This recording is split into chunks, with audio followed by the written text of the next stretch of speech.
যখন দেখুন বৃষ্টি হচ্ছে তখন দোয়া করবেন, দোয়া কবুল হবে ইনশাআল্লাহ। দোয়া করার আগে একবার বলবেন আলহামদুলিল্লাহ, কমপক্ষে একবার বলবেন আলহামদুলিল্লাহি রাব্বিল আলামিন, একবার কমপক্ষে। মানে প্রথমে আল্লাহর প্রশংসা করবেন, তারপর একবার দরুদ পড়বেন আল্লাহুম্মা সাল্লি আলা মুহাম্মাদ ওয়া সাল্লিম, তারপর হাত তুলে দোয়া শুরু করবেন।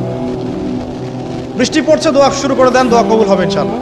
আজান দিয়েছে, আজান এবং একামতের মাঝখানের সময়টা আছে, এই সময়টা কাজে লাগান, দোয়া কবুল হবে ইনশাআল্লাহ।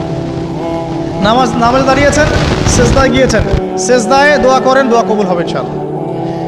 প্রশ্ন করে অনেকে যে ভাই সেজদায় কি বাংলায় দোয়া করা যাবে? হ্যাঁ যাবে, যদি আপনার নামাজটা নফল নামাজ হয়। কোন নামাজ হয়?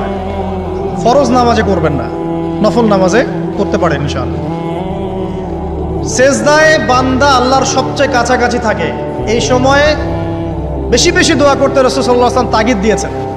দোয়া করলে ডাইরেক্ট কবুল হবে ইনশাআল্লাহ। পিতা মাতার খেদমত করে দোয়া করেন, দোয়া কবুল হবে ইনশাআল্লাহ। এখন তো পিতা মাতার খেদমত মানুষ করতে চায় না।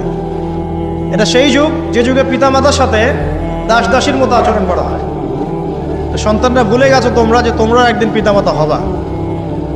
আমরাও কিন্তু একদিন পিতা মাতা হব। যারা বিয়ে শাদী করেছে, সন্তান সন্ততি হয়েছে, তারা জানে যে প্রসব বেদনার একটা সেকেন্ড, এক মিনিট প্রসব যে বেদনা মায়ের হয়, এর ঋণ আমরা সারা জীবনে শোধ করতে পারবো না।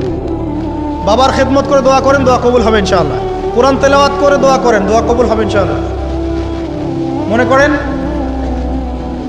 শেষ রাতে উঠেছেন, মানে শেষ রাত বলতে বোঝাচ্ছি এই ধরেন যে 2টার পর থেকে, এখন 2টা 2:30টার পর থেকে নিয়ে ফজর পর্যন্ত শেষ রাতে উঠেছেন, এই সময় আপনি যা দোয়া করবেন ইনশাআল্লাহ কবুল হবে। হ্যাঁ বলতে বাধ্য হচ্ছি, এখনকার তরুণ সমাজ ওই 2টা 2:30টার দিকে ওই যে কার কার খেলা থাকে, ওই খেলাগুলো দেখার জন্য ওঠে, তাহাজ্জুদ পড়ার জন্য উঠতে পারে না। অথচ আল্লাহ পাক বলছেন কি যে শেষ রাতে আল্লাহ পাক প্রথম আসমানে নেমে আসেন এবং আহ্বান করেন, কে আছো আমার কাছে কিছু চাইবে আমি দিব, কে আছো আমার কাছে রিজিক চাইবে দিব, কে আছো আমাকে ডাকবে আমি তোমার ডাকে সাড়া দিব, কে আছো আমার কাছে ক্ষমা চাইবে আমি তোকে ক্ষমা করে দিব। প্রিয় যুবক ভাইরা, আল্লাহকে মূল্যায়ন করতে শেখুন। এই সময়গুলোতে দোয়া করলে ইনশাআল্লাহ তাআলা আপনার দোয়া কবুল হবে ইনশাআল্লাহ।